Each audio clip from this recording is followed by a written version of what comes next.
Every day where the little engines work, the crisp air is suddenly filled with a familiar noise. The lakes and mountains have many visitors, and Harold the helicopter flies the sky, making sure that no one is in trouble. All present and correct. Time to return to base. Then Harold noticed something. A sturdy diesel was coming round the mountain. Harold flew lower for a closer inspection. I'm Harold. Who are you? I'm Rusty, replied the diesel. Don't recall seeing you before. What brings you this way? Sir Topham Hatt sent me to help the other engines, huffed Rusty.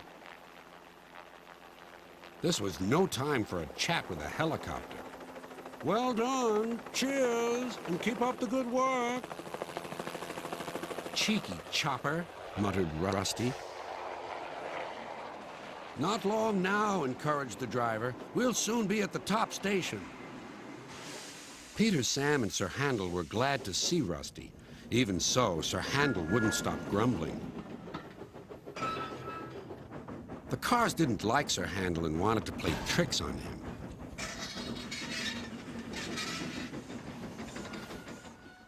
No one understands our feelings, sympathized Gordon.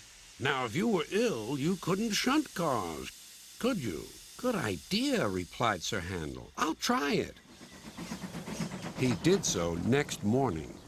I don't feel well, he groaned. There wasn't time to examine him, so some of his cars were coupled behind Peter Sam's coaches. Rusty promised to follow with the rest. Peter Sam didn't mind the extra work. He left his coaches at the station and trundled cheerfully on. Soon they reached the quarry where the cars were needed. Empty cars at the bottom of the slope are hitched to a cable. Loaded ones at the top are hitched to another. By their weight, loaded cars run down the steep slope, pulling the empty ones up.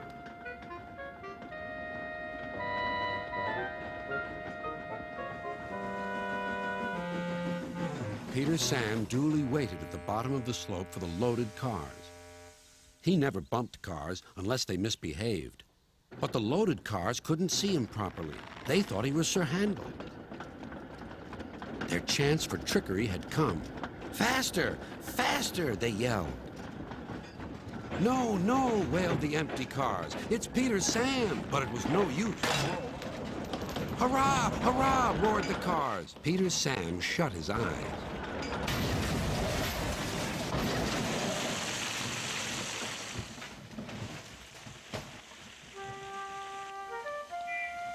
Beep! Beep! Wailed Peter Sam. Rusty was working nearby and came to help clear up the mess. Bust my buffers, exclaimed Rusty. Never mind, Peter Sam. We'll get you out. Peter Sam felt battered. His funnel was cracked and his boiler dented. Thank you, Rusty, he sighed and limped slowly home. I'm sorry about your accident, said Sir Handel. I always stand well back. Cars don't like me. Why didn't you warn me? I didn't think. You never do. You can start thinking now while you're doing Peter Sam's work as well as your own. That'll teach you to pretend you're ill. Sir Handel did start thinking about Gordon. When the wreckage was cleared away, Rusty set off along the line.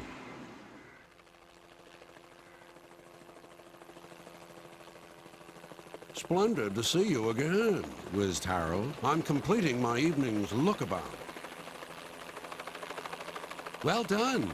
Cheers, and keep up the good work. And the little diesel purred back home.